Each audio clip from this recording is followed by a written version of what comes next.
কেন্দ্রে ভোট গণনা কেন্দ্রের দায়িত্বে আছি আমরা। পার্থ ভৌমিক মহাশয় তৃণমূলের যিনি পদপ্রার্থী তার তিনি দায়িত্ব দিয়েছেন, আমরা দায়িত্ব পালন করছি।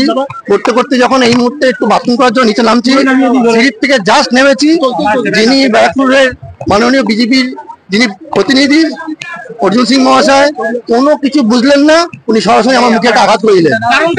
কারণ উনি বলছে তোরা মেরেছিস। আমরা মারপিট করার ছেলে, সেটা উনি জানে, সিসিটিভি জানে, প্রকাশ দেখেন কিনতে পারেন। জানি না, আমি কি বলবো, উনি কেন বললেন, আমি কেন বলবো? হ্যাঁ, পিছনে পুলিশ ছিল, কেন্দ্রীয় বাহিনী ছিল পিছনে। আমি জাস্ট নামলাম, নেমে এখন জানাচ্ছি, এখন এই মুহূর্তে জানাচ্ছি।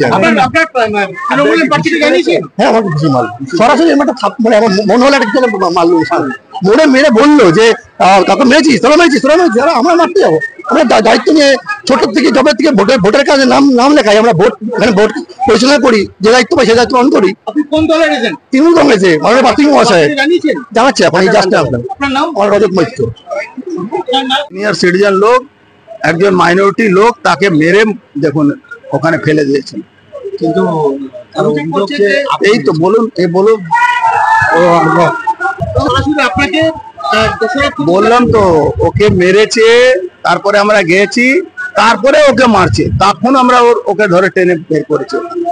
পুলিশ সিনিয়র সিটিজেন বলতে এখান থেকে বেরিয়ে যা, তোমাকে এজেন্ট থাকতে দেবো না।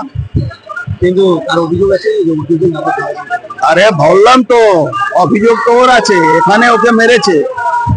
কাউন্টিং হলের মধ্যে কি দিচ্ছে তো, এখানে কোনো আইন শাসন নেই। এখানে গণেশ বলে একজন আইপিএস আছে, সে ফুলিয়াম ওদেরকে সাপোর্ট করছে। মিডিয়াকে ঢুকতে দেওয়া হচ্ছে না। কি নাম, ওই অবজারভারকে বলেছি, কোন অবজারভার কান দিচ্ছে না। অবজারভারকে জানিয়েছি, কোনো কান দিচ্ছে না। माँ का लगा गाली देना, उसके बाद हाथ पाँच चला दिया, बोलता है चला जाने का लात पास है।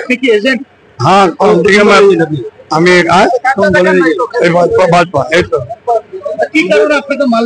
ওই ডেকে মারলো, আর কি কারণ? আমার কোন ঝামেলা আছে? বলছে আমার পাড়া থাকবে, তুমি ভাজপা করবে, অনেক ভাজপা করেছো, এবার তোমার লাভ পেড়ে দেবো, এইসব বলা। মোহাম্মদ আলী আকবর। দাবি ত্যাগ এই চ্যানেল কোনো প্রচার করে না হিংসাত্মক, ক্ষতিকারক বা অবৈধ কার্যকলাপ এই চ্যানেল দ্বারা প্রদত্ত সমস্ত বিষয়বস্তু শুধুমাত্র একটি শিক্ষামূলক উদ্দেশ্যের জন্য। ধন্যবাদ। শুভেচ্ছা টিম আমার বাংলা নিউজ।